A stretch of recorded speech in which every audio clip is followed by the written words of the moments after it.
எல்லாரும் நல்லா இருக்கீங்களா? இன்னைக்கான பதிவு, பிறரது பாராட்டுக்கும் பழிக்கும் செவி சாய்த்தால் மகத்தான காரியம் எதையுமே நம்ம செய்ய முடியாது. இது சுவாமி விவேகானந்தர் ஐயாவுடைய பொன்மொழிகளுங்க.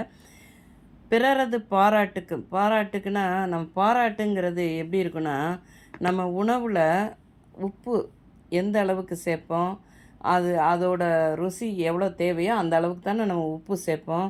அந்த அளவுக்கு தாங்க அந்த பாராட்டு இருக்கணும். அடுத்தவங்களுடைய பாராட்டுங்கிறது நம்ம வாழ்வுக்கும் நம்மளுடைய செயலுக்கும் சுவையை கூட்டும் உப்பு அளவு தான் அந்த பாராட்டுன்னு ஒன்று இருக்கணும், பார்த்துக்கோங்க. உப்பு அதிகமாச்சுன்னா என்ன பண்ணுவோம், அந்த சாப்பாடை தூக்கி போட்டுருவோம். அதாவது அதிகமாக பாராட்டினா அதுக்கு நம்ம செவி சாய்த்திடக்கூடாது.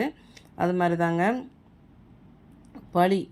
பழிக்கு செவி சாய்க்கிறதுங்கிறது இருக்கவே கூடாது. காரணம் என்னென்னா, பழி போடுறவங்களுக்கு வேறு வேலையே கிடையாது. ஏன்னா அடுத்தவங்கள பழி போடுவது, அடுத்தவங்கள குறை சொல்வது, எந்த இடத்துல நம்ம அவங்க தவறு பண்ணுறாங்க, அடுத்த என்ன குறை சொல்லலாம், அவங்க எப்படி இப்படின்னு சொல்லிவிட்டு ஏன்னா அவங்க மூளை அந்த அளவுக்கு தான் இருக்கும்.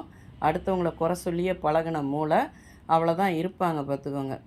அந்த மாதிரி மனிதர்களுக்கெல்லாம் நம்ம காது கொடுத்து, ஐயோ நம்மளை இப்படி பழி போட்டுட்டாங்களே, செஞ்சிட்டாங்களே, நம்மளை இப்படி சொல்லிட்டாங்களேன்னு சொல்லி நம்ம காது கொடுத்து கேட்டுக்கிட்டு உட்காந்துருந்தோம்னா நம்ம வாழ்க்கையில் அடுத்த கட்டத்துக்கு போகவே முடியாது. நம்ம வாழ்க்கையில் மகத்தான காரியங்கள்லாம் நிறைய சாதிக்கணும்.